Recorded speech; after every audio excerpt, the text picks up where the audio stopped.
Hello, welcome to the Shut Your Face podcast with your host, me, Bree. I'm super excited you guys are here. Thank you so much for listening to this shit show.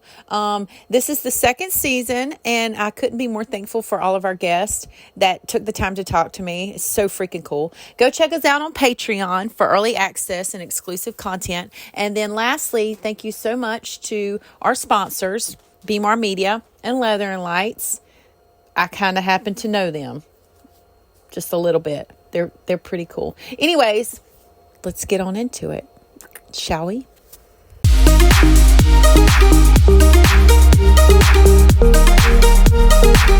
Hello.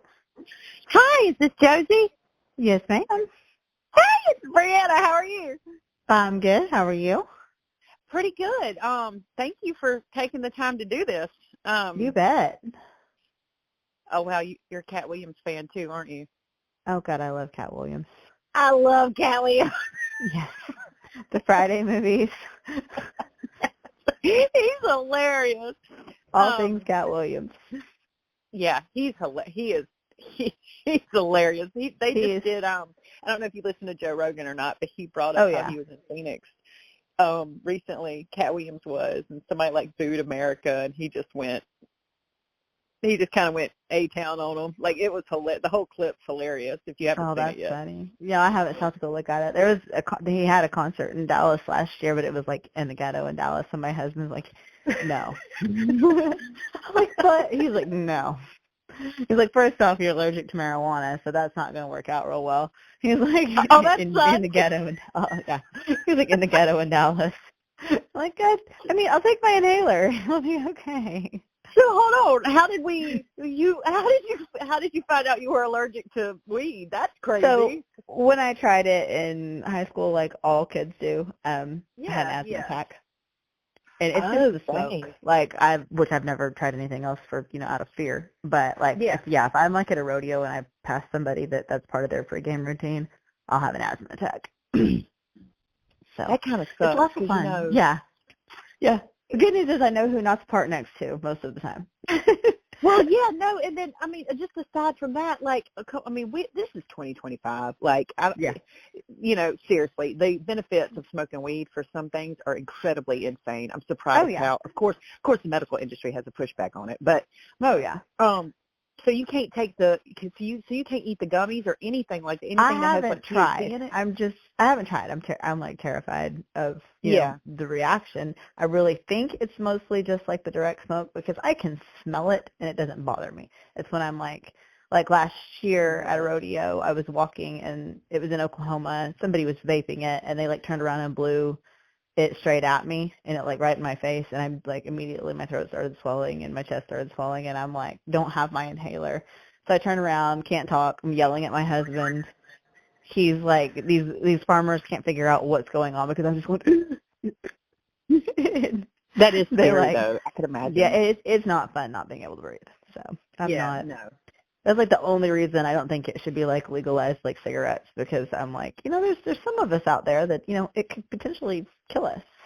So now people will know how to kill me. well, no, we don't want that. We don't want that. So let me just go ahead and dive on into this. You own Streakin B Art, and you these are all your original pieces. I know everybody has seen it at least once, which is magnificent work. How did you come to this part of your life? Did you always know that you were going to run an art gallery of your own stuff? Or No, this is 100% purely a God thing. So I used to train Braille for charity horses. I grew up, that's all I wanted to do. I wanted to be a Braille horse trainer, and that's what I did for the better part of my adult life until this took off. Had a barn full of Braille for charity horses and, lived month to month, but as people do whenever you're trying to be a successful horse trainer. And so kind of turned to painting. My family are all super artistic. The most of them are musicians, though, and I've always drawn and sketched, and I kind of turned to painting as a release and started posting my stuff on Facebook, and like the first painting I sold, I actually just bought back. Girl gave me $50 for it, and I thought that's awesome. And then it just kept growing, and it kept growing, and it kept growing, and then with the help of some different people, they pushed it, and the first big opportunity was good friends with Gail and Casey Jones. Casey's the steer wrestler, and Gail runs barrels, and they also manage the Rodeo Vegas party during the NFR. And Gail called me and said, "Hey, you want to do a poster for us?" Well, sure. I didn't even know how much to charge. Went and talked to Buck Taylor about it at the stock show. Buck was great. There's not a better of the cowboy artists. He is definitely the one that gives the most genuine advice and is the most approachable. And he took the time to go through my portfolio and talk to me about what to charge and how to do it. And then it just kept growing. And it just keeps growing. It's insane. But no, I never ever thought it was good enough. So. Well, I can imagine kind of the being in a lost forest of how to navigate this, because it is not a lot of people. One, not a lot of people do it, and then two, it's not a lot of people. You don't see this a lot in the Western industry. You don't see a lot of people. You are more so now because it's become more popular now, but before, you didn't hear of people that did art like you, like this, and it's so different. It's just. Thank you. It's just different. That's my favorite thing. Thank you. Now, I think there is definitely a place for it, and because everybody has different tastes. And I love traditional art too. I have there's another lady that sponsors a lot of the cowhorse stuff, Shannon Lawler. I've traded pieces with her. I have one of her prints called Drops of Jupiter, and she has one that I did just fooling around watching horses at the warm-up pen last year at the Snaffle Bit. And Stephen Drew, that does a bunch of the cutting horses. He's done hashtags. He did the Western Bloodstock horse that's on the cover of all their stuff. Same thing like that. They do more of the photorealism, oils and acrylics, and I love their work. And I think there's just so many of us that can learn from each other, and there's just art for everybody. I mean, the only problem there is in art is when you see people who are knocking others off, literally, because everybody's inspired by everyone, whether it's your style or colors or different things. But every now and then there'll be an artist that'll pop up that'll start knocking people off, and they usually don't hurt anyone, and finally they find their own niche and go on their own way, and you don't see them anymore. But that's really it's grown so much, and there are a lot of abstract Western artists out there. One of my favorites is a man, I've never met him, but his name's Rocky Hawkins, and I follow his stuff on Instagram. And I'm gonna have one of his originals someday. He makes the coolest kind of Native American inspired abstract art. It's insane. It's super impressionist. But those people just don't get pushed by the cowboy artists like they should. And not just myself, but a lot of them. And so, you don't hear as much about it in the mainstream. So people like me have to put ourselves out there and, take the criticism, which we do get at the trade shows especially, to get it out there, to find the people that, are looking for something different. You know what, you are right. You just touched on something. It's crazy to me how people, yes, you can appreciate people's opinions, but to me, art doesn't have an opinion. It's just to me, a mature person can appreciate art no matter what kind it is, Mm-hmm. and to me, I just think it's odd to even criticize somebody's different way of doing stuff. You'd be amazed at especially the cutting. Some of the comments, last year was the best, my favorite comment I think I've heard yet. There was this lady that walks by my booth, and it's the week before the celebrity cutting you'll get all kinds in there. And this gal walks by my booth. I'm sitting there, and she goes, "That girl must do a lot of drugs." Was she sitting there? I looked over at her. I said, "I've never done any in my life. Wouldn't you be scared if I did?" You should have said, "Yeah, I did. It was good." I just looked at her like, "Are you?" No, because I think it does scare people that come up with this stuff.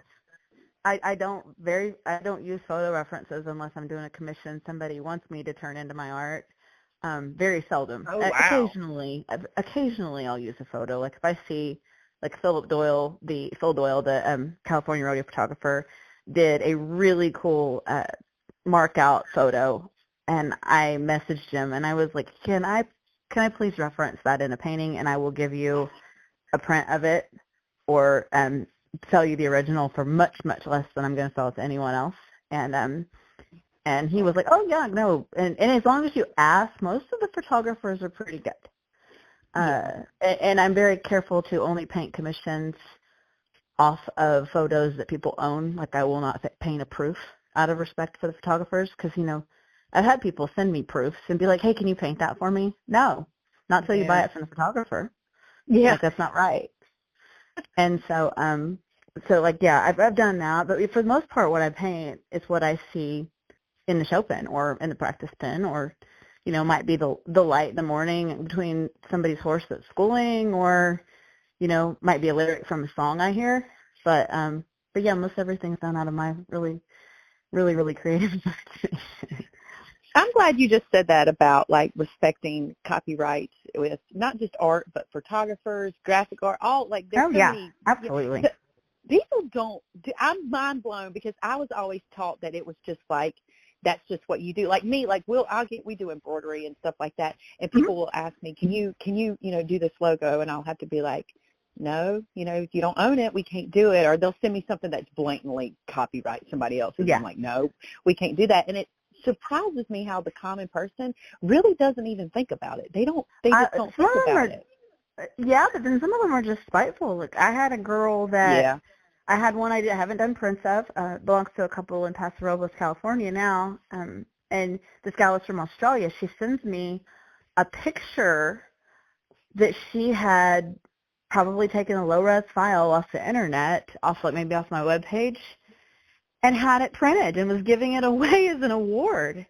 And I told her, I said, first off, that print or that painting is, I didn't do any prints of it. That's an original. So she had to just jack the file off Facebook or my website. And I said, you do not have permission to have printed that. You did not buy it from me. You need to destroy it. And I kid you not, this chick says back to me, it costs entirely too much to have made, cheers, and then blocks me.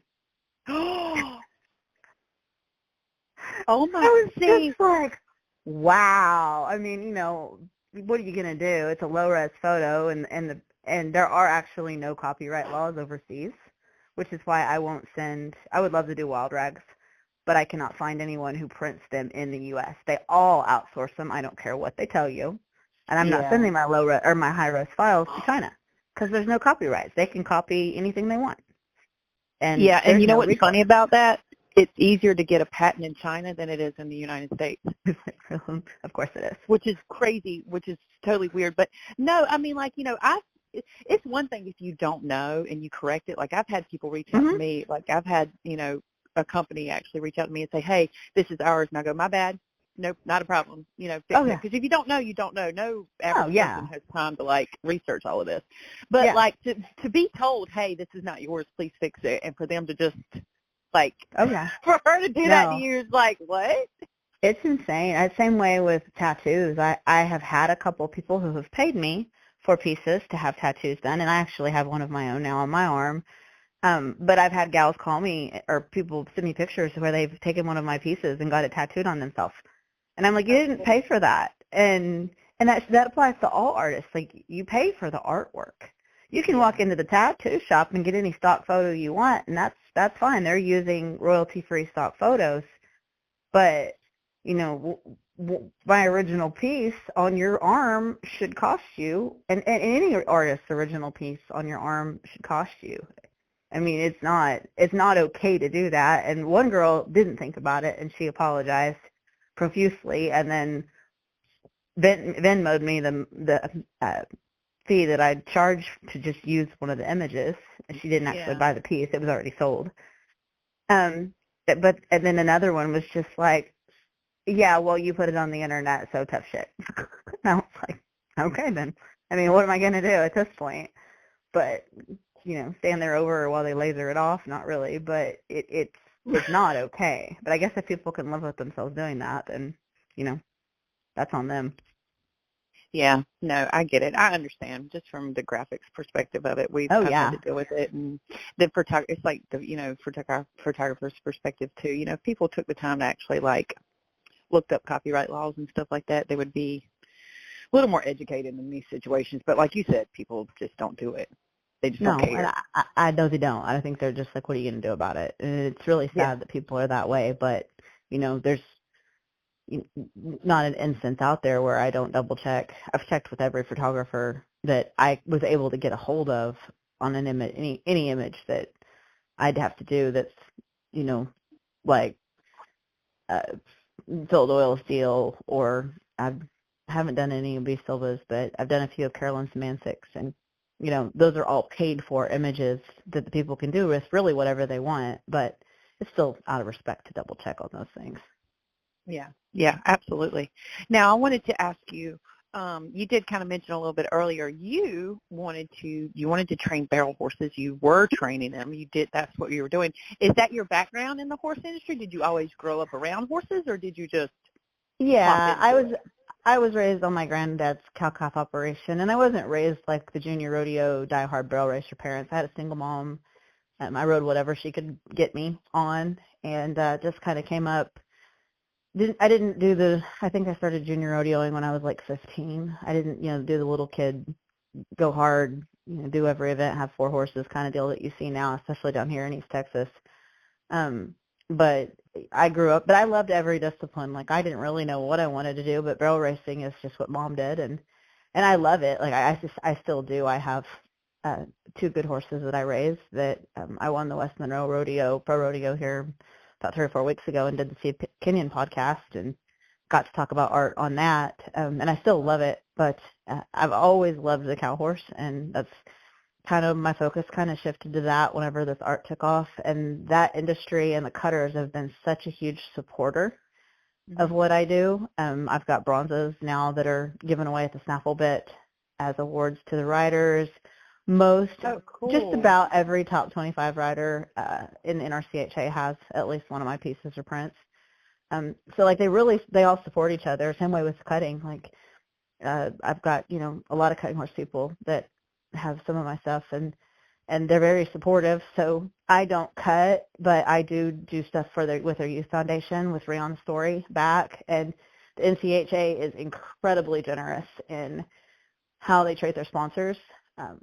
Like when the first time I did the live painting, they paid me, but then they also turned around and gave me commercial time during the herd settles, and a appreciation plaque, and other just thank you for being here, which, if you're in an association, you've got people donating, because time is money. I mean, it's not just the sponsors that throw $10,000, $20,000, $30,000 at them. It's the people who actually will take the time to, either talk to the kids or do stuff for charity.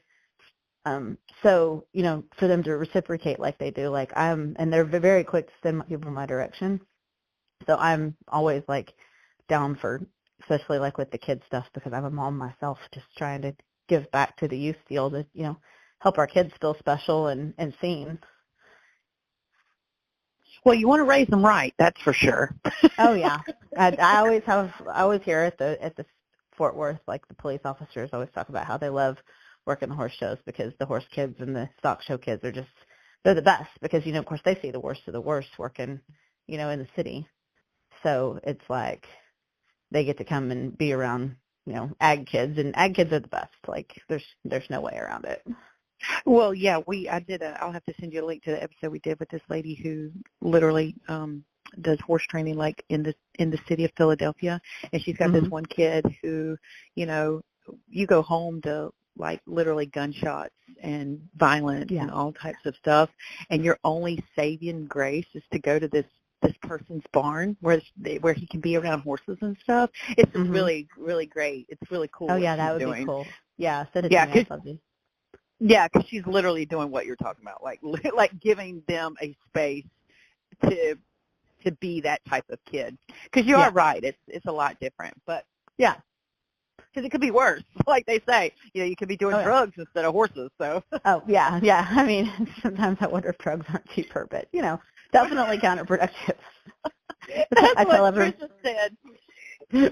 It is. I tell everybody my midlife crisis was turning to cow horse for barrel racing, and it probably would have been cheaper to, go get some plastic surgery and a Corvette. Like, it's just like, but it's addicting. Right, because you got to feed them. Oh yeah, you got to feed them, and the entry fees and the vet bills and all the things. I mean, I have like the best vets in the world at Mid-South Equine, but they get a lot of money out of all of us to keep our horses going. But now, I know that you just kind of got back from the Celebration of Champions. You were set up there and doing all, you got your booths and stuff that you do.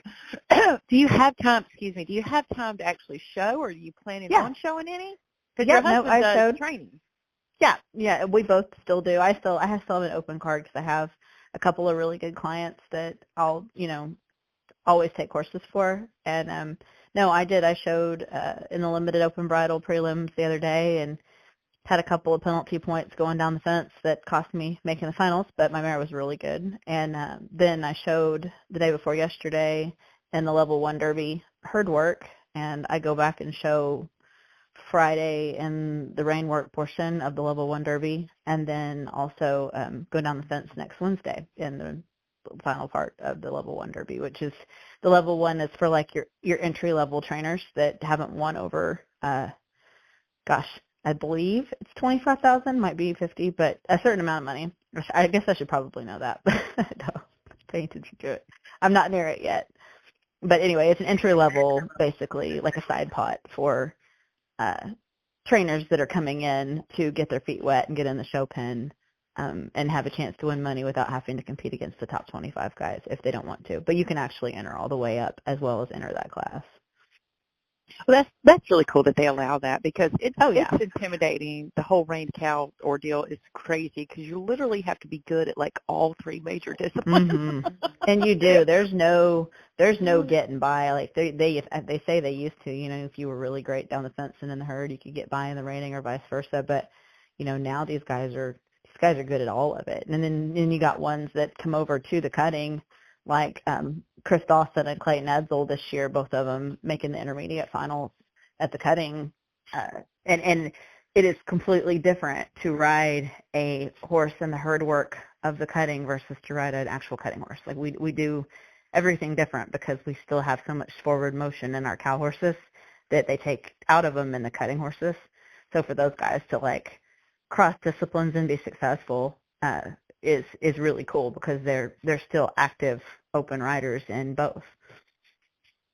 I always thought that was so admirable. It's cool to be able to see the way that reined cow horse just does collaborate all of that together. Because if you stop and step back and look at just cutting in itself, reining in itself, it's like those horses are so fine-tuned to do what that one discipline. Imagine what the reined cow horse has to deal with, and the rider. It's unreal. And the good ones, like my bay mare, she's so smart that she knows by how you're schooling her the day before what she's going to be doing that day. Like if she walks into the herd, she puts her head down and gets really quiet. If she's going to rein, you can tell she's like, oh crap, there's no cow involved. And then going down the fence, like if I go trotting in there and she feels me set up straight and call for my cow, you can just feel her swell because that's her favorite. She like you can tell how excited she gets to go down the fence. And these horses, they're just so smart that the great ones, they learn and they know by, how you're schooling them what they're fixing to go do. And it's really neat. It's a really neat thing to see and experience. Yeah, I always kind of thought you can tell how a person rides their horse by how much credit they give them for their intelligence because, horses are a lot smarter than people give them credit for. I also wanted to ask you what, kind of switching back to art really quick, what piece took you the longest? Because you have some artists who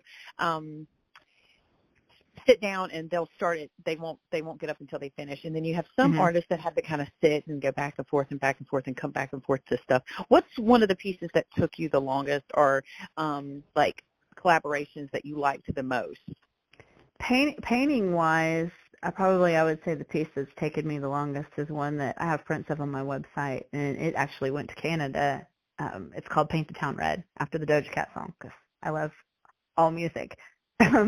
But there's prints of it on the website, and it had a lot of detail in it. I really wanted to like abstractly capture the cows behind the horse, and you can see them if you're really looking. And that's one of the things I try to do with my art, is make people stop and think and wonder at it, whether they like it or not. I always tell everybody, whether you take it home and hang it on your wall or not, if it makes you stop and think, I've done my job. And that piece, of course, the horse is glaringly obvious, but then when you really look at the background, you start seeing the turnback riders, you start seeing the cows if you stand there and stare at it long enough. And not everybody does. Not everybody wants to spend that time looking at something. But the people that do, it's fun to watch their faces while they're trying to work out what they're seeing inside of it. That is kind of cool that you just said that. So what do you have an expectation, like when you get done with a painting, do you kind of have an expectation of how you want the viewer to see this, or do you just appreciate any perspective that you get from your art? I mean, I'll honestly take any perspective because it made them feel something, and like that's the whole thing. Like, obviously it's great being self-employed, getting to set my own hours and make money and all of the freedom you have with that. But the coolest part is when it makes people feel something. I had one that hung at my booth forever. It was called Push Comes to Shove, and it was a white horse and a black horse with their heads together. Black horse had his ears back, white horse had his ears forward, and they're kind of pushing on each other's foreheads.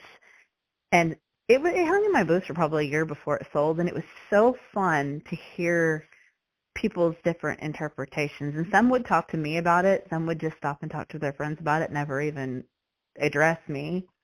But just to hear what they had to say and what they were feeling and seeing in it was really cool, because honestly, there's no wrong answer to any of that, because it's how it makes people feel. And if it makes you feel a certain way, then that's how it's supposed to make you feel. And it's really, so anybody's interpretation is definitely interesting to listen to, and I like it. I enjoy it.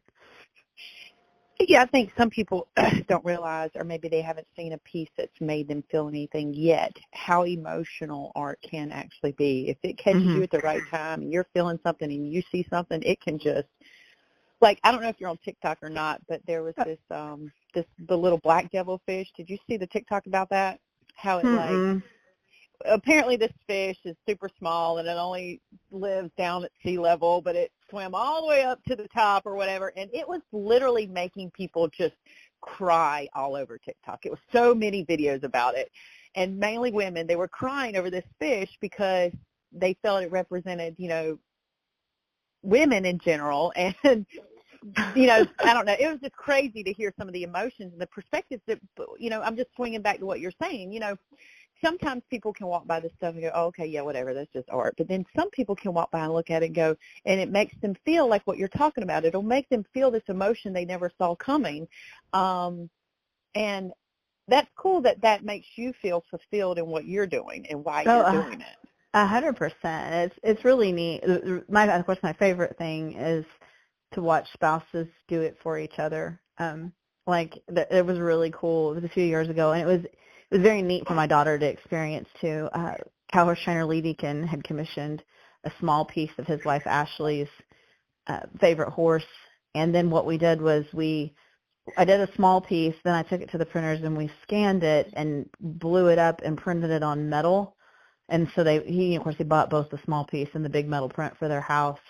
But my daughter went with me to take it on Ashley's birthday, and we get to their house, and he's got her locked away in the back room, and he's so excited. And so he has Harper, my little girl, stand in their living room, and of course they all know her really well because she's around the shows, and everybody really looks after everybody's kids at those cowhorse shows. And so Harper's standing in the living room holding this metal print, and he brings her out blindfolded, and she's just like, what are you doing? Like, are you kidding me? And he was as excited to give it as she was to get it. And for my daughter to get to see that kind of kindness towards each other, I mean, which her daddy and I get along great, but to see others and to see, him put that much thought into making her happy for her birthday, that was really cool for her to get to experience that too, because I think he was excited, and I've had that happen a couple different times where I got to be like a part of the actual giving it to them process, and just watching people be happy is just that's very fulfilling. It's very much, it makes you feel like you have a purpose in life other than just to draw stuff that people hang on their wall. Exactly. Well, I can imagine that probably does. I mean, how sweet was that? It was really sweet. It was very cool. So let me ask you this.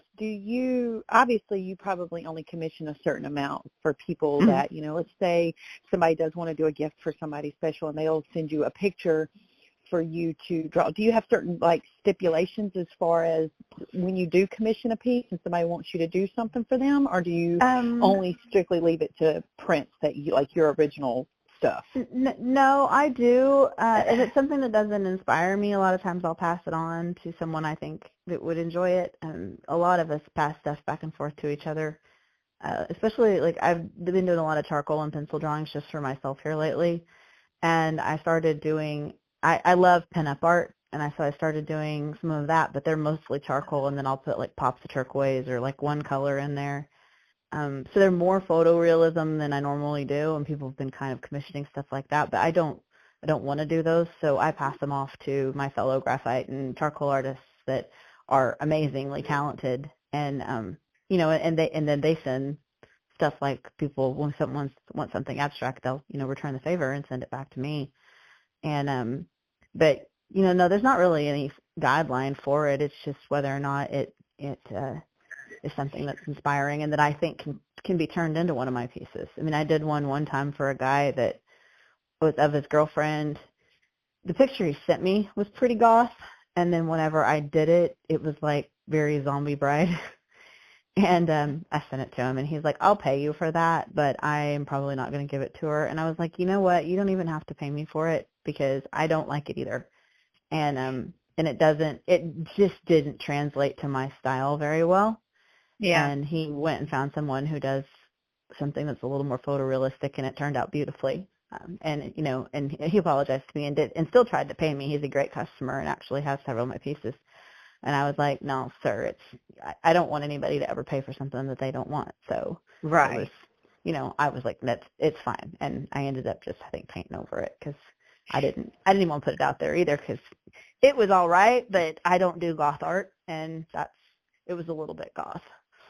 I love that. See, a lot of people don't understand. To me, I understand the concept that you just have different styles. People have different styles. It's not less, more, better, great, crappy. It's just different styles, and you can appreciate it. Even if it's not your style, it doesn't mean it's bad. And a lot of people don't understand that concept. They, it's the same with music though. I saw someone the other day. They were talking about this new Western art deal, and somebody got on there and commented, we'll sign up when you kick Jelly Roll and all those other fools out of country music, just being a jerk. And what, do I think Beyonce deserved Western Album of the Year or Country Album of the Year at the Grammys? No.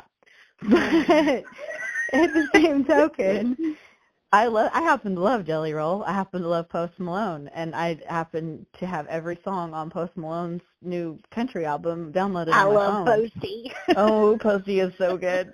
But the small-mindedness is very much rampant, especially among some of the Western art collectors.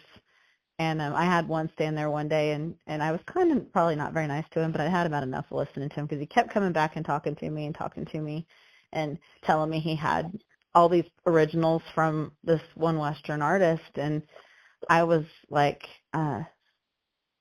okay. He's like, I'm sorry, I like your art, but it just won't fit in my house because, we're just more traditional. And I just finally looked at him and went, I'm sorry. He was like, okay. You could tell he didn't know what to think. Well, then he ended up buying one of my bronzes.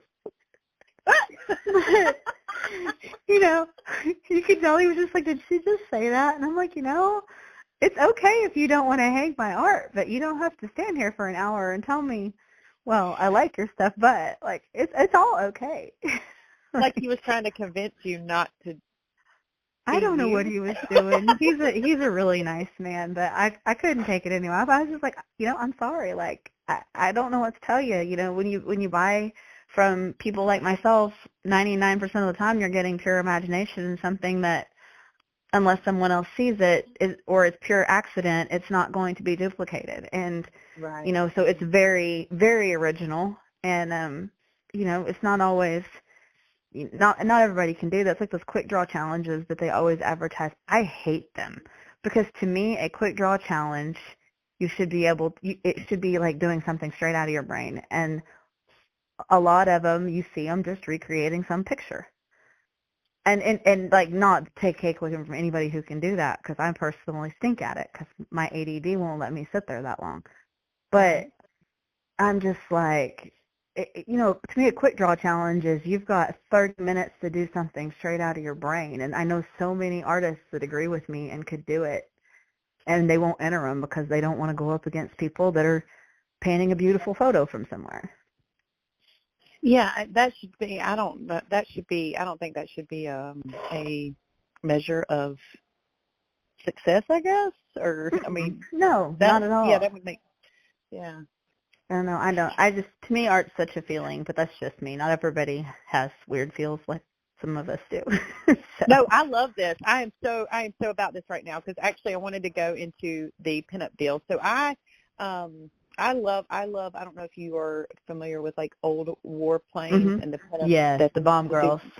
Yeah, so I have that on my arm. I have a tattoo sleeve on my arm. And I actually, the first piece that I saw that you did was kind of like the half-naked cowgirl and the, I want to say bourgeois, but it's not really bourgeois. It's like Western bourgeois, I guess. But it gives that pinup feel. And I was like, oh, who is this person? Because I love that. And I, you know, have done bourgeois photo shoots. I actually worked at strip clubs before. I've been around all of that type of stuff.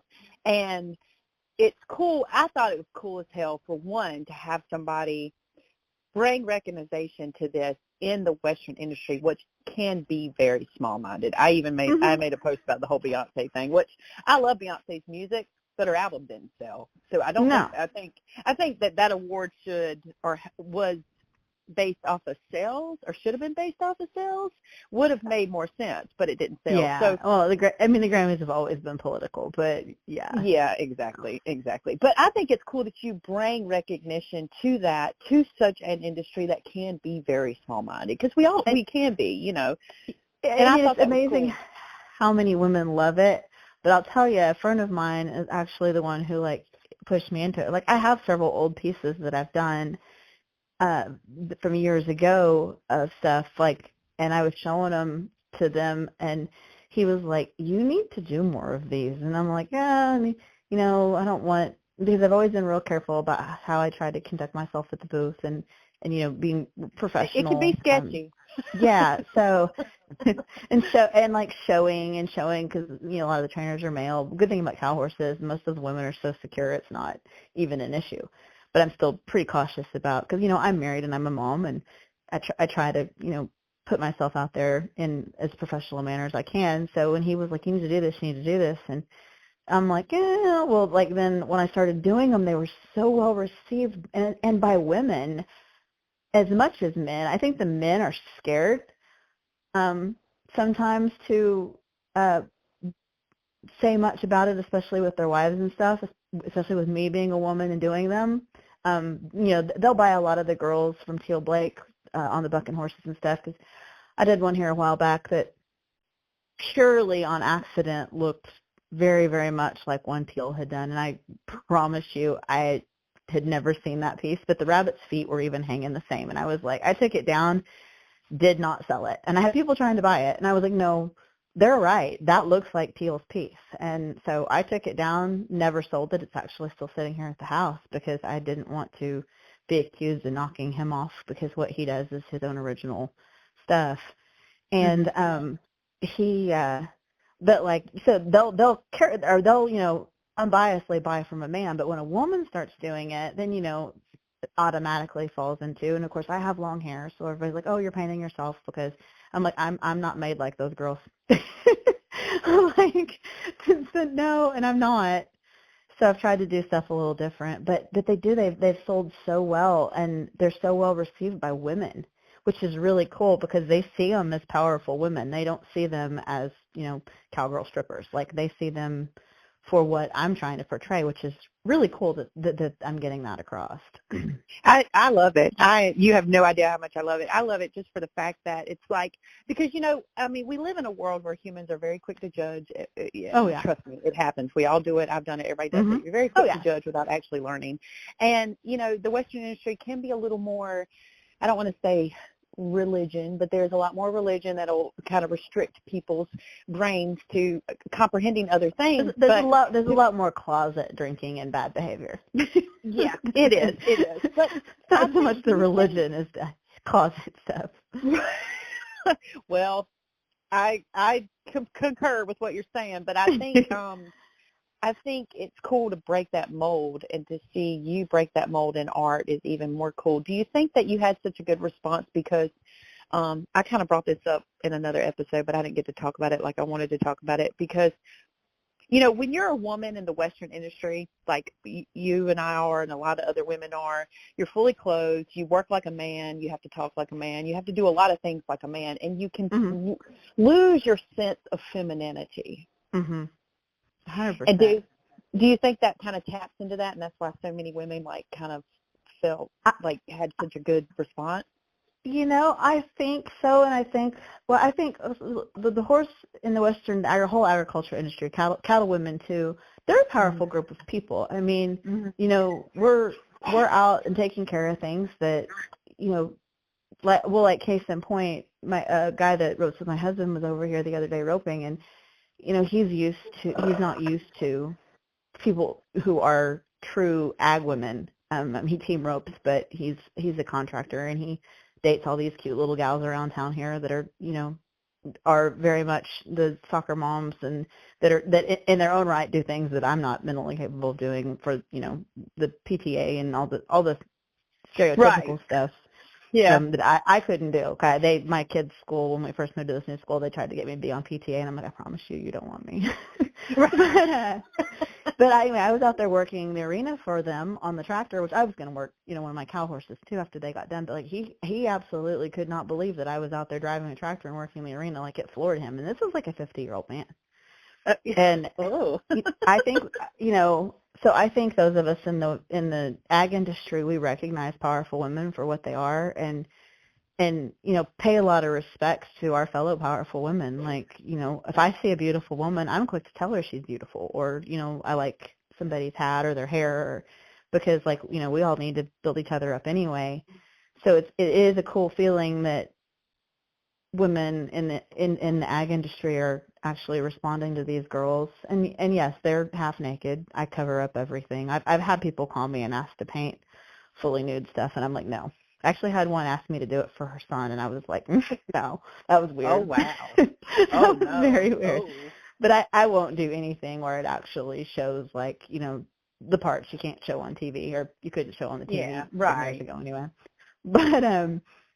But yeah, there's a class about it. Like, that's anything in life that you do. You can, regardless of the actual subject at hand, you can take it one or two ways. You can take it a really unprofessional, unclassy, just kind of way, or you can take it in a very, very classy way, very professional, respectable way. That's anything in life. To me, what you've put out there is obviously very, very, it's very professional. It's not like, thank you. It's just not, yeah.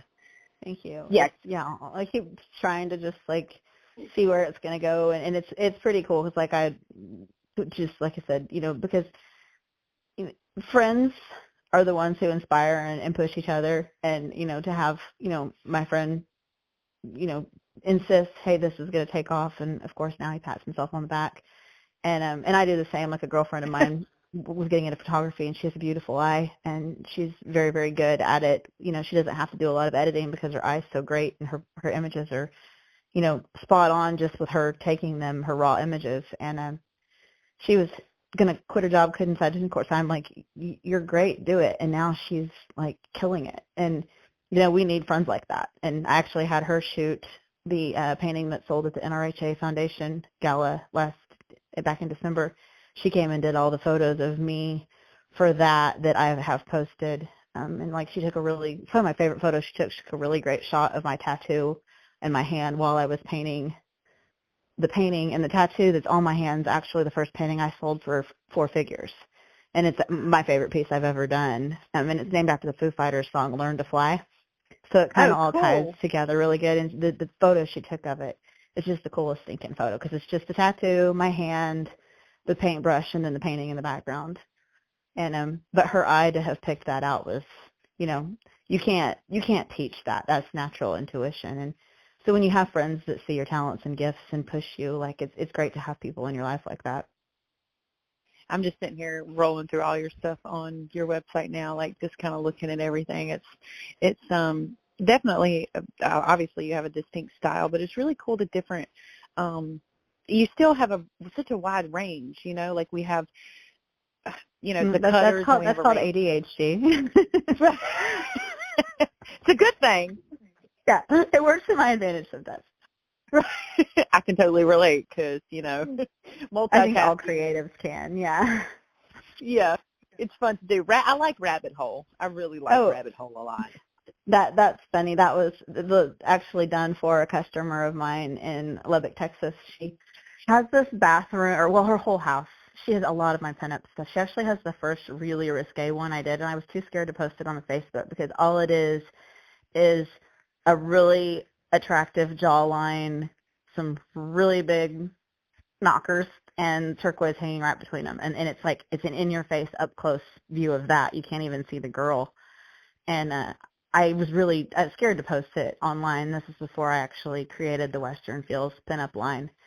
And she has some of my stuff, and she sent me this picture of her house. And the best thing I can describe is like if Dita Von Teese did a house Western. Like it is very burlesque feeling. Like it's so cool. And so I ended up sending her that first piece, Western Feels piece that I did, and I need to go ahead and probably put it online now that these girls have taken off. And she after she hung it and stuff, she sent it all back, and she was like, you know, I need something to go above my bathtub. And you know, I just kind of, she was talking about that bathtub's my rabbit hole, and I was like, okay, I know what I'm going to do because I actually like a good cigar and whiskey. So I don't particularly care for a bathtub, but I just kind of combined both of us as personalities and made that piece. And it was already spoken for before it was even finished, and then she was kind enough to let me make prints of it. Yeah, it's so cool because you know what? You can go down a rabbit hole in your brain. That's what makes me think about it. I stay there. Yeah, like you could. Yeah, trust me, I've been all. There's a lot of rabbit holes around me. Yeah, I think anybody who's creative or you know has their own business has them for sure. Yeah, well, that's comforting to know. So let's pull back out of this. I wanted to ask you, what did you come to a crossroads that kind of led you to where you are at with your art? Because did you ever have to kind of just stop and think to yourself, okay, this is really good stuff. I need to make a living out of it. Because I think every artist probably comes to that fork in the road where they're like, okay, is this just for fun, or can I turn this into something that's going to make me a living? I mean, honestly, it was a prayer answered. My little girl was starting to get old enough where she's toddling around with me. And the last Barrel Fraternity World Championships I went to in Oklahoma City, it was in, I guess, I want to say 16. And my daughter was with me. I was stalled next to a bunch of people. It was the Barrel Fraternities are not very family oriented. And it was really stressful having her there. No, most of those girls would eat their own young. But, I gotta come back to this when you get back. But you know, I just like it was so stressful to keep an eye on her. My husband's a firefighter medic, and like he is incredibly supportive and of all of this, and he's always been a very, very much involved dad. And you know, he makes color games. He does all the things. He's like the best dad in the world. But like when we the barrel fraternities and he's got to work, we don't have a lot of family that comes along and helps, and it was just stressful, and I didn't like the time away from her. I kind of wanted to get to where we could provide more for her than just what we were making selling horses. And you know, his firefighter salary is saving our asses because I'm not making anything unless I sell a horse. And I just started praying about it. I was actually considering going back to school to be an art teacher, but I was hesitant, not because of the kids. I love kids, but just dealing with all the rest of the stuff teachers go through. With, parents that don't want to be accountable and other teachers. And, I'm not real good in office space because I kind of stay in my own lane, and sometimes that doesn't work well for me. So I get I it.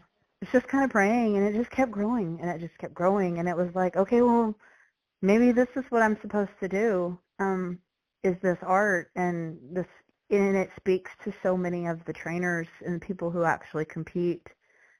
And it's just kind of like I said, it's just kind of a prayer answered because, it was 3 years later we bought family property and built this facility we have now off of a hay meadow, and just, it just keeps growing, and the opportunities just keep coming and it has connected me to so many really cool people. It was last year at the cutting, this woman kept coming to my booth and looking at art, and she couldn't decide what she wanted, and the lady is very different from everybody else at the cutting, but she looked vaguely familiar, but I couldn't place her.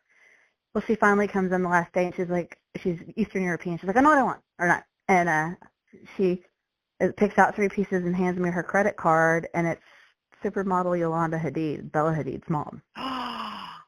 And I looked at my card, and I was like, that's where I know you from, because, she was an icon whenever I was in high school and college and did some modeling.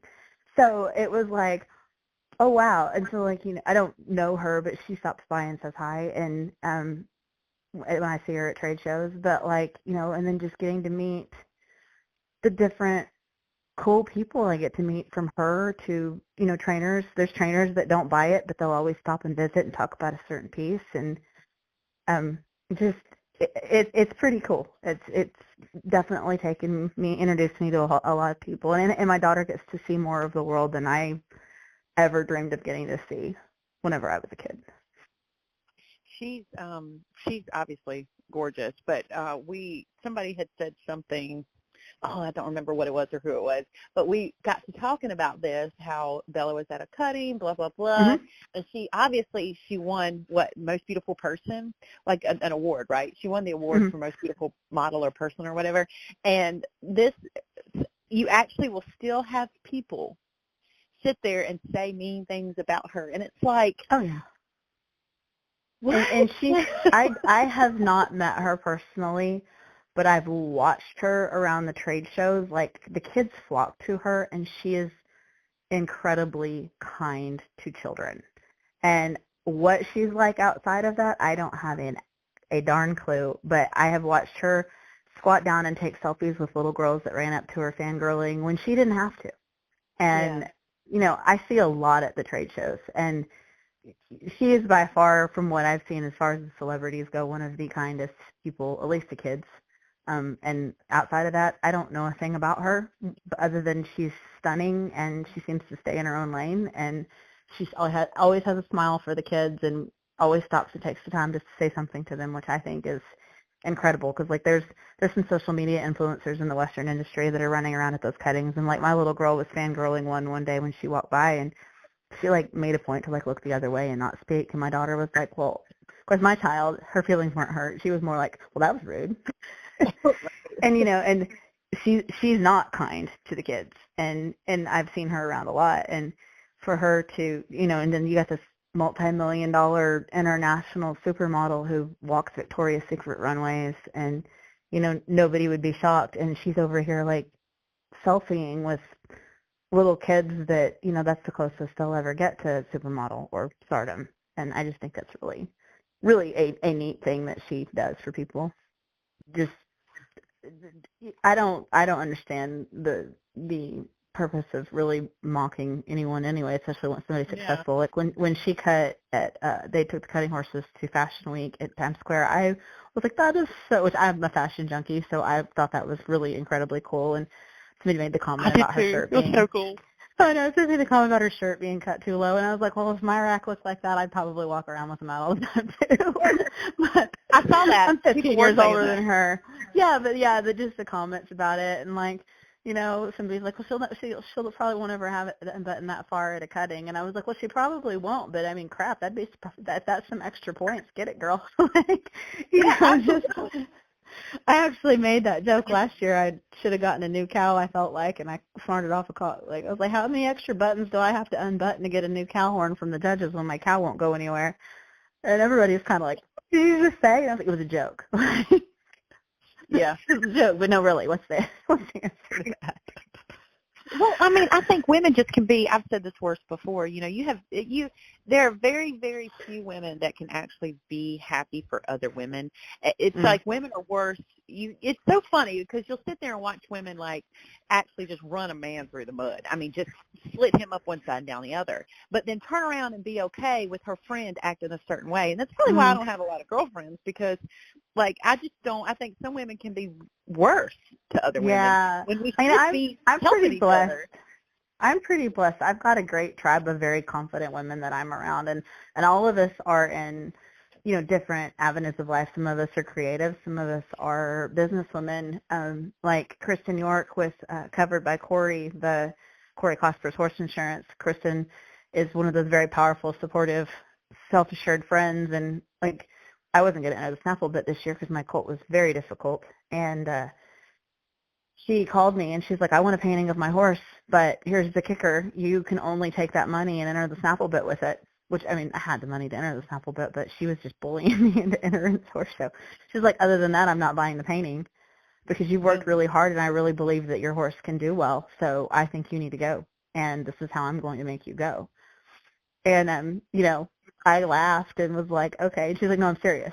And so which I didn't end up having much luck at the snaffle bit itself, but he is a money earner in the cow horse at other shows already. And, it just takes that one friend going, hey, you may have really struggled with this horse, but I see that he's coming around and you need to pay attention. And I'm really lucky to have like that whole Covered by Corey horse insurance deal is very much a very dynamic group of women. I know most of them, and they're really incredible and very supportive of everybody in this industry. And, same way with Cutting Up Saddle Pads.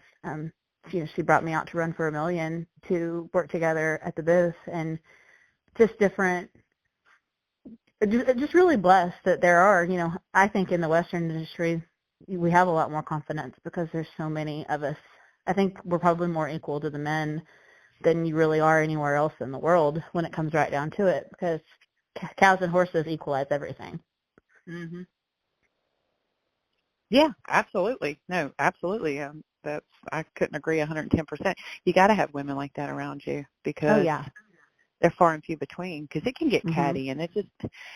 I turned 41. We ain't got time for that no more. No, I'll be 45 next month. It took me a long time, and I'm still guilty of it. Don't get me wrong. There's times where I will call one of my best friends and be like, "So can I be tacky for a minute?" Like, just a minute, but I got to have a moment of being tacky. But I try to keep all of that off of social media for sure, because I just really feel like. I have somebody ask me if I ever have a bad day because I don't post negative things on social media, and I'm like, all the time, but I'm just not going to feed the hyenas with it. You're right, absolutely. Anyways, back to your favorite discipline. So you do love doing barrel horses and stuff like that, but you now do cow horse, training, and that's what your husband does full time, correct? No, my husband's a firefighter medic, and then he starts some colts, and he's a team roper. So he's got no desire other than the rope horse futurities to be in the show ring. He team ropes, and he's an 8 heeler, and he got his head card lowered to a 6+, and so he's taking advantage of that while he can until they raise him back up. He hasn't had a good head horse in a long time, so they lowered him a little bit, and now he's got 2 really, really good ones coming up. And I'm like, you better enter all the 12s you can enter right now, and because they're going to raise your number back up on those horses. But they are, I'm telling you, there's some, people really get into the team roping ordeal. I've got a customer of mine. He does construction. We do hats and stuff for him or whatever, and he team ropes, and I swear to God, he's like, every other time I talk to him, I done bought a new horse, or we're going here, or we're in Texas right now, or we're, It's great, though. There's so much money to be won in the team roping that, So, one of the prospects that we have is also a very nice barrel horse prospect. He's a little bit bronky, so I don't haul him because I just really don't care to ride those kind anymore. But he's very, very talented. But the thing about it is, there's so much money to be won, especially in the mid to lower numbered team ropings, that they can justify buying these horses. Because like we sold one a couple of years ago for 35 to a guy. He went to Wickenburg, Arizona, right before the NFR, like everybody tends to do, to get ready for those World Series ropings out there. And he paid for him in one weekend at those ropings at Rancho Rio out there. Oh, And, wow. So, like, there's such a market for good, solid head horses and heel horses right now, more head horses because those are a little harder to make, those really solid ones, but they can win that much on them. I mean, and, you know, it's the same way with the barrel horses. You know, especially with these high stakes races coming out, starting to get to where you can even charge even more for these things because you can go pay for them at those high stakes races. And we're going to get there in the cow horse, but right now they're still very high, and it's really hard to win back what people are paying for them. I just had a conversation with Trisha. I know you know Trisha, Patricia Lee, Trisha Aldridge, and Rosie Bradley, which is funny because she is barrel / roping, which is always like the kind of couple that you see. Rosie and I have been best friends since we were like 18. So we're really great friends. Yeah, I was actually pulled CR's own horse the year he made the NFR several times for him from rodeo to rodeo. But, well, we're all good buddies. I barely know any one of them, but Rosie, I'm going to tell you, off the gate, Rosie has been one of the nicest barrel people I have ever met. Yeah, she didn't Rosie's blink an eye. stuff. I posted, like, you know, those closet clean outs that you do or whatever, and she bought like a knit shirt I had laying around or whatever, and somehow I ended up back in her DMs like a month or two ago, and I was like, just totally random because she does equine insurance. I've always wanted to talk to one on the podcast. I was like, yo, you want to, you know, do an episode or whatever? And she was like, yeah, and I was like, okay, cool, you know, and because I love that. There needs to be more of that in our industry. And she was like, yeah, okay, cool, whatever. And she was like, I do this, this, and this for this person, talking about Trisha. And I was like, who? And she goes, Trisha. And I'm like, then I started, like, my brain started putting, like, 5 and 6 and 8 and 2 together. And I was like, oh, that's Red Hot. Yeah. Oh, very cool. What a small world. She was like, yeah, how about I bring her on? And I'm like, I don't care. I could care less. Do what you want, you know. Oh yeah, no, Rosie is great. She's been a great supporter, and like I said, we've been friends since we were all in college together, and I mean in our 20s. Because she always jokes that CR is very proud I found my husband because he was 100% sure he was not what I was going to end up with. Well, she was very nice. No, she's great. They are, like, you know, she's probably one of my oldest friends. Well, she's very, very nice. Just to treat me the way she treated me as somebody we hardly know each other, and she just didn't even blink an eye. She just just like Billy Smith at NRHA. We do like I buy buckles and sponsorships and stuff for the NRHA or whatever, and try to be in, you know, the reining world. And I asked Christy one day, I was like, yo, do you ever do a podcast? She goes, nope, but Billy will. And I go, who's Billy? And she goes, this is Billy. And he didn't blink an eye to sit there and talk to me for an hour. And I just think there needs to be more of that. Yeah, she's great. Really cool. She's always down for growing the industry and business and pushing other people, for sure. She's definitely one of the good ones. Yeah, she was very, very nice. Because I've had encounters, they'll be like, who is this person? And I'm like, sorry, my bad. So what is one thing that you wish the public knew about you? Ooh, gosh, I'm kind of an open book. I mean, just that, like, I'm very much one of those people that truly, like, I want success for everyone. I guess, like the big, you know, going back to talking about, like, the artists and helping fellow artists and stuff, like, you know, anyone ever has a question about how I do things, I'm an open book, like, because I've had other artists, you know, help me in the same way, like talking about, you know, Buck Taylor, he's a legend, and he took the time that day to, like, he even stopped, like, his flow of fan people he was signing autographs for just to come, you know, go through my portfolio and tell me what he really liked and what he thought was cool, and you know, and I try to extend the same thing. Like, I'll get messages on, you know, my business page on Facebook. Well, how did you do this? You don't have to tell me if you don't want to. And I don't mind. I truly truly don't mind because, there's been instances where there's a gal that does some really great mountain landscape paintings that have this cool sheen to them. I finally messaged her one day and I was like, how do you get that iridescent light? I promise I'm not going to copy your art, but there's some things I'd like to do with it with my art, which coincidentally she followed me and I didn't know it. And she told me it was interference paint, which is made by Golden. And it's metallic, but like it picks up the colors around it, so it creates this really cool misty sheen. And just little tips like that we pass along to each other. So like the biggest thing is never myself and most of the artists I know don't ever hesitate to be like, hey, how did you do that? Because it's we all can't grow if we don't pass stuff along to each other. Yeah. And there's several of us who do, and there's several of us that trade art back and forth to each other, and just kind of try to push each other. And so, like, if you've got a question about how something's done, if I can't tell you how to do it, I'll point you to the YouTube tutorial that can, because that's where a lot of my technique came from, was just watching different YouTube videos about watercolor.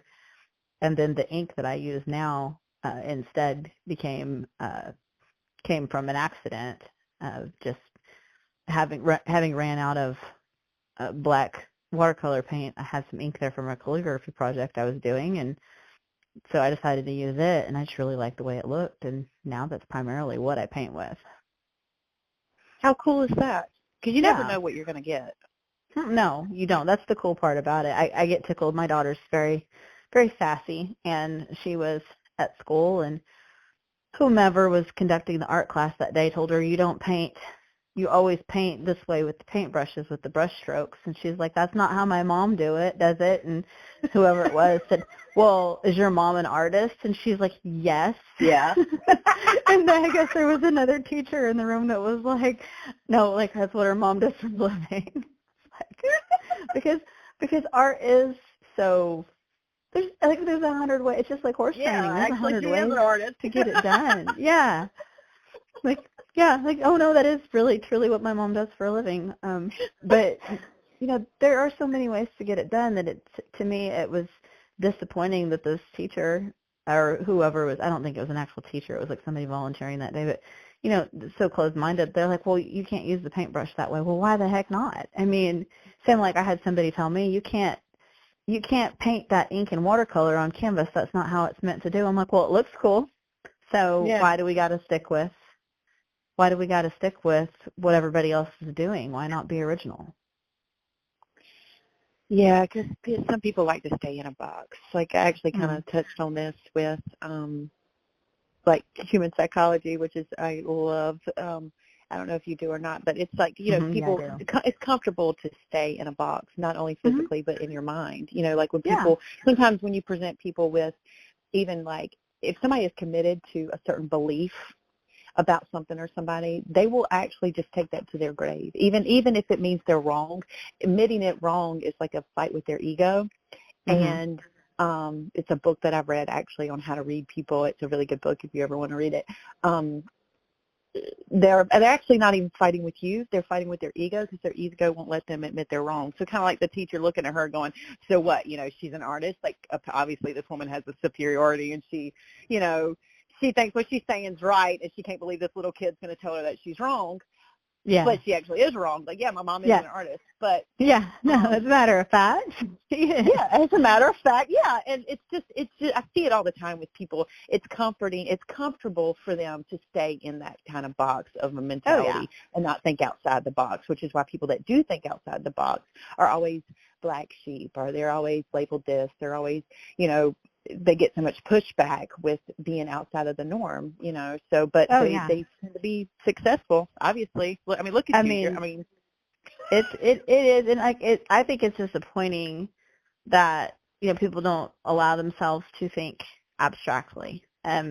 Because, the greatest inventions in the world, from, Einstein to now we've got Elon Musk, are people who are abstract thinkers who think, what can we do and how can we make this different?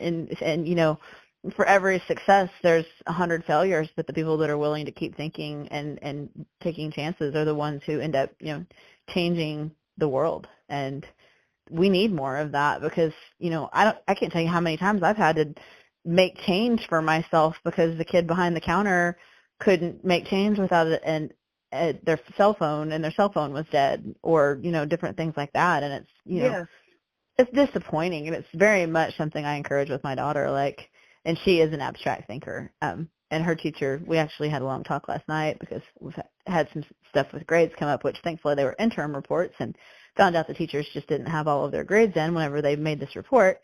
So that made me feel better. But we ended up talking about, the how many kids are discouraged from thinking outside the box, and it's not even a small town mentality, it's a small mind mentality, and it seems like people are cultivating that these days. And so it's something we need to encourage our kids to do is challenge what's normal, challenge what's acceptable.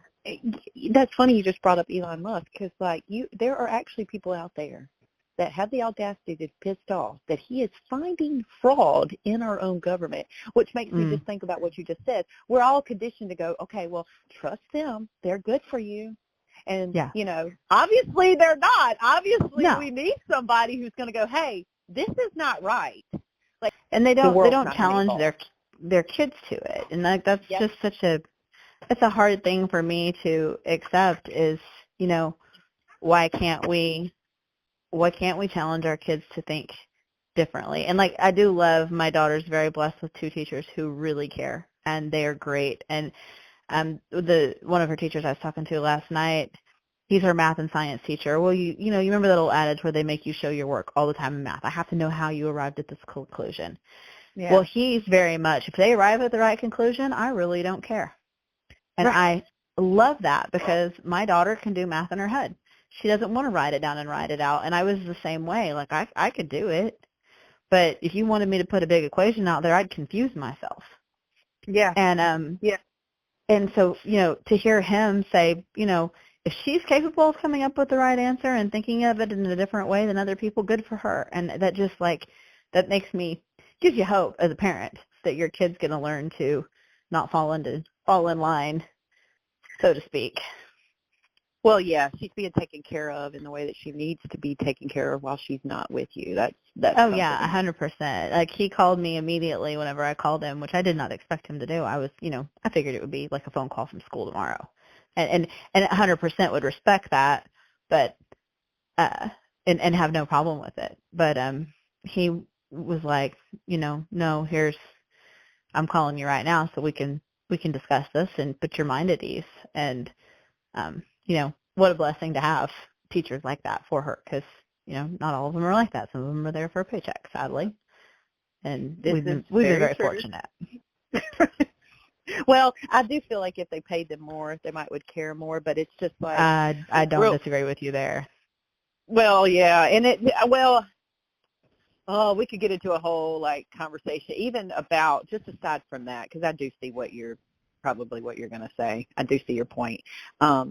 But even now, I have a very unpopular opinion about the school shootings. I wish that they would stop blaming the actual shooter and they would blame the problem, because the problem is not, I don't care what anybody says, and I could, be wrong, but kids just don't wake up and decide to do that on a whim. Oh, no. It's conditioned. Yeah. That's what I think. 100%. No, I don't disagree with you one bit. I think mental illness plays a huge part in it. I think, like you said, the conditioning, a lot of what, they experience on TV and social media. And we did away with TV pretty early on. It's very hard for me to walk into my living room. Now, I am very, very much equal opportunity, whoever deserves the job in this world. But there was a Black Lives Matter commercial playing on TV, and my child is yelling at the TV, "All lives matter." And I was like, time for Nick Jr. to go away, because I don't want my child learning political views on Nick Jr. Right. I don't, we are very much accepting and loving in this household to all people, and I'm not watching Nick Jr. and letting them explain you know, whether it's LGBT community issues or Black Lives Matter, like that's for me and her to discuss, not a TV with an agenda. Oh yeah, So absolutely. we did away with it early on because, like you said, the conditioning is just very much mind-blowing and very much present in our society because we have so many parents who are not present because of mental illness or whatever the case may be. Well, yeah, they don't look at the actual problem. Like, you know, I don't know if you saw the whole deal about with Heather Wyatt and her daughter who killed herself and the bullying, like she sued the school system and all this kind of stuff. I really thought that brought a light onto things that aren't, because, you know, there's a lady in Australia, a mother in Australia who gave the school system over a year of complaints. They did nothing about a kid that told her kid that she should kill herself, and she went up there and showed her ass, and I don't blame her one bit. Because, 100%. like, that's the stuff I'm talking about. They're not looking at the bullies that push these kids over the edge. You know, they don't look at the teachers that don't care, or the teachers that, and I think that they don't care because they probably should get a little more money. But, you know, they're not looking at the problem. They just go, oh, well, we've got a kid that has issues and has problems that shoot them all up. Okay, well, why did a kid do this? Yeah. They don't just wake up one day and go, let me go shoot my school up. Yeah. Yeah. I'm still a firm believer in 99% of that starts at home as far as the kids who are the bullies. And I dealt with it. It was last 2 years ago, standing in my daughter's old school. A woman was standing in line behind me, and my daughter had expressed a couple of different times that her daughter in her class was not the friendliest little girl. And I'm standing there talking to the receptionist, and the woman behind me makes a comment. I mean, she goes, I mean, who really cares? Well, I thought she was on the phone. And, like, we were actually discussing the school deal and why I wasn't able to make it because I had signed up to volunteer. And so I kind of looked at her and smiled and kept talking to the receptionist, and she turned around and she's like, no, seriously, I mean, who really cares? It was like something straight out of high school. And I turned around and I looked at her and I was like, oh my God. She said that to you? Yeah, she's talking to me. I mean, and we're grown women. And I'm looking at her and I'm thinking, are you kidding me right now? Like, I'm sorry, how old are we? Like, I just went straight back to 1994 with this. Like, what are you doing here? And so good for you.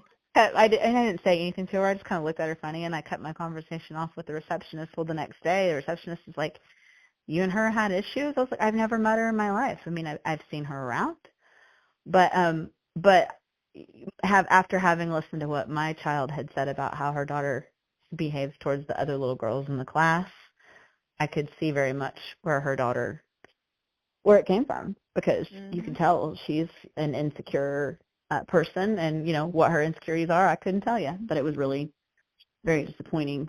And I think the teachers have to deal with so much of that because, you know, little girls learn from their moms, little boys learn from their moms and dads, and you know, I think there is definitely a strong disconnect of parents in society right now for whatever reason, and it's definitely hurting our youth. Yeah, it is, because the woman I told you in Australia that went up to the school and finally took matters into her own hands. Because here's the thing, you know, if you don't take the proper steps, I get it. You would be out of line. But if you took the proper steps and gave somebody ample time to correct themselves and they didn't, well, then all fair is in love and war. I'm sorry. Like, she had every right to do that. You're going to tell my daughter to kill herself and nobody's going to do anything about it. Okay, well, what do you expect to happen at this point? Yeah. But they pushed her. They pushed her. I hadn't heard about that. So did she go to the school and send it to me? I will, but she ended up apologizing for herself, and I thought, no, that's not right. You should not be apologizing. This lady should not be apologizing for taking up for her daughter. Yeah, no, that's you know, that's a mother's job, is to hold your child accountable and still have their back at the same time. But I'm just agreeing with what you're saying. That's a disconnect. You've got people out there who actually thought this lady was wrong for doing what she was doing, and you're like, what? It's kind of like that TikTok of all the moms that they're like, would you kill for your child? And she's like, they're all like, and I'm like, how is that even a question you have to think about? Like, abso-freaking-lutely. I would I murder you might over kill my for somebody cat. else's too. Yeah, like when it comes to kids, I'm in. But Or my yeah, horse. yeah, exactly. I watched that TikTok several times, and I was like, that's just mind blowing that there's even anybody who would say no to that. Like, damn right I would.